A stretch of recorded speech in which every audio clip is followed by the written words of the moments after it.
D'après le ministère des Transports indonésien, le Boeing 737-500 de la compagnie Sriwijaya Air porté disparu s'est écrasé en mer de Java.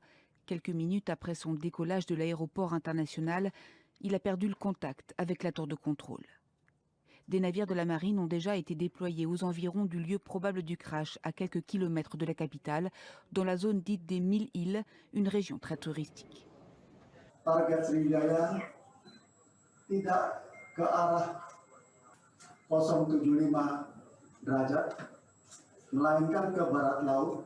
Ditanya oleh ATC untuk melaporkan arah pesawat. Tidak lama kemudian, dalam hitungan second, plus de 60 passagers et membres d'équipage étaient à bord de ce vol. Des débris ont déjà été retrouvés par des pêcheurs dans la zone, mais il n'y a aucune information officielle sur leur origine. Sriwijaya Air est une compagnie aérienne à Baku qui vole principalement dans l'archipel indonésien. Ce n'est pas la première fois que Boeing est impliqué dans un accident aérien meurtrier dans l'archipel. Le dernier date de 2018 et concerne la compagnie Lion Air. Cet accident avait été attribué à des défauts techniques du constructeur américain. Le groupe a d'ailleurs été condamné la semaine dernière à une amende de 2,5 milliards pour avoir induit en erreur les autorités américaines lors du processus d'approbation de l'appareil.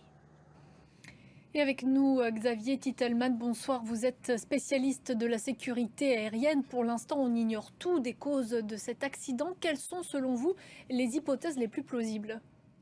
En tout cas, la première qu'on peut exclure tout de suite, c'est ce qu'on vient de parler à l'instant sur le 737 MAX. On ne reproche aucun défaut à cet avion qui est une ancienne version du Boeing 737. L'avion en question, là, il a plus de 25 ans. On sait que ce n'est pas le 737 MAX qui avait eu un souci il y a 2 ans en Indonésie. Donc déjà, on peut exclure l'avion. C'est un appareil éprouvé qui a fait des dizaines de milliers de vols partout dans le monde. Il n'y a pas de problème. Donc évidemment, on va se concentrer soit sur les problèmes de l'équipage, soit sur des problèmes techniques, sachant, comme vous l'avez dit, qu'on est sur une compagnie aérienne qui est également en difficulté économique. En 2019, il y avait des rumeurs autour de sa faillite. Elle n'avait pas réussi à se rapprocher de Garuda. Elle ne payait plus un certain nombre de services qui avaient été assurés au sol par la compagnie Garuda, qui était normalement partenaire. Donc on sait que c'était une compagnie qui était fragile économiquement. Donc est-ce qu'elle a voulu aller trop loin dans les économies? Aujourd'hui, ça on ne peut pas le dire.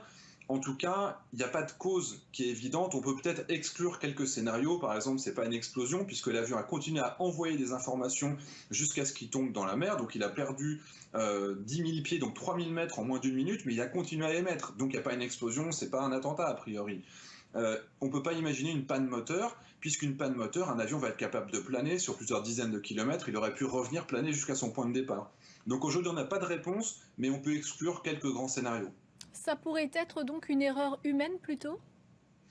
C'est difficile parce qu'évidemment, une erreur humaine, elle n'amène pas un avion à tomber de cette manière-là, parce que là, on est vraiment proche de la chute. 3000 mètres en 1 minute, c'est très très important, c'est presque une chute libre. Il n'y a pas de scénario qui soit préférable à l'autre, évidemment. Maintenant, est-ce qu'une panne est possible ? A priori, ce sera quand même très orienté sur cette option. Il ne faut pas oublier que l'Indonésie, d'une manière générale, et pas spécialement cette compagnie, ont quand même une mauvaise réputation. Jusqu'à il y a quelques années, la totalité du pays était classée sur liste noire. Aucune compagnie indonésienne n'avait le droit de venir en Europe. Il y a eu ensuite des exceptions. Certaines compagnies avaient atteint un niveau qui leur permettait de venir en Europe, mais d'une manière générale, c'est un pays dans lequel on a des doutes sur la formation des pilotes, sur la bonne maintenance, sur l'application des procédures et sur la capacité de l'État à faire des vérifications dans les compagnies aériennes. Et rapidement, est-ce que ça pourrait causer du tort à Boeing ?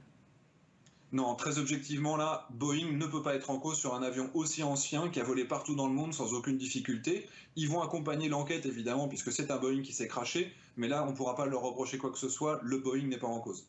Merci beaucoup Xavier Titelman pour votre éclairage. On poursuit avec l'actualité aux États-Unis.